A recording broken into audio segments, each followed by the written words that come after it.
www.rabarsminelarish.com. One of the best Rabars in El Arish, AMH Abdullah Ahmad Hijab.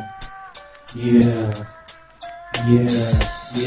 بالعربي. انا غنيت الراب مش عشان بشخر كدابة، غنيت الراب عشان حبيته والله بزيادة. قدرت بيه اعبر، قدرت بيه اوصل، قدرت بيه اعرف كل الناس اللي جوايا. والنهاردة هم غنوة عايزك تركز فيها، مش عشان هي غنوة بس عشان اسمك فيها. وطول ما انت مصري مش هتخلى من كلامي، هفضل اعاتب فيك طول ما انت واقف قدامي. ربك امرك يا مصري بالتعمير في بلدك دايما، ذكرها في القرآن عشان قيمتها واضحة جدا. ابتديناها واحدة واحدة، ايوه كنا ايد واحدة، بدأت بثورة فعلا رفعنا فيها راسنا، دوسنا على الظلم فيها وقلنا لا لا لا لا مش هنرضى بيك يا ظالم، حلمك دوت استحالة. ده احنا المصريين احنا اولاد النيل، افضل شعوب الارض مدفوق يا بني ادمين. وفجأة الحال اتغير، انا ما بقتش فاهم حاجة، الناس بدأت تتغير هوبا جت لهم الحالة. ابتدينا ايد واحدة واتفرقنا مرة واحدة، كل واحد فينا بقى كأنه ماضي على معاهدة.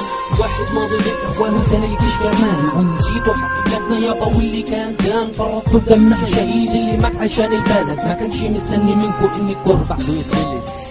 احنا ابتدينا الثورة ابتديناها من سنين، ولسه لحد النهاردة ليها حل مش لاقيين. احنا ابتدينا الثورة ابتديناها من سنين، ولسه لحد النهاردة ليها حل مش لاقيين. نسيتوا من الاخوان هم اصلا مصريين، والجيش في اولادنا من قديم السنين. بكره ولدك هيكون عسكري واقف في الخدمه، شوف لما تجيله الضربه القاضيه فجاه احساسك هيكون ايه؟ ما تحس يا ابني بيه. والجيش معذور ليه مش عارف مين بيقتل فيه، لولاك يا جيش بلدنا كان زماننا محتلين. بس ما تنساش ان في ظلمه كتير تانيين، وفي من الاخوان كتير موجودين، اللي ابنه راح واللي اتحرم من الحنين، اخدوا ابوه منه وسابوهم مقطوعين، والدنيا بتخبط فيهم من الشمال لليمين. والله معذورين بس استنوا اليوم الدين، لان الظالم مش هيبان، ما تظلمش ناس تانيين. انا بحب جيشي وكده انا الاخوان، وبدعي رب دايما ان الحق فجأة يبان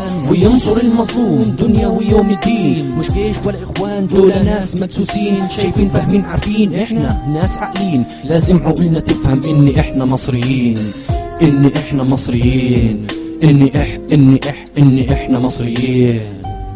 ما تسيبوكوا بقى من شغل كل واحد شايف له فئة وماشي معاها، خلينا نبص لبلدنا شوية ونحاول نعمر فيها. العريش محتاجة لنا ومن زمان بتنده علينا، يلا نبص لها ونحط ايدينا ببعض ونبدأ نعمر فيها.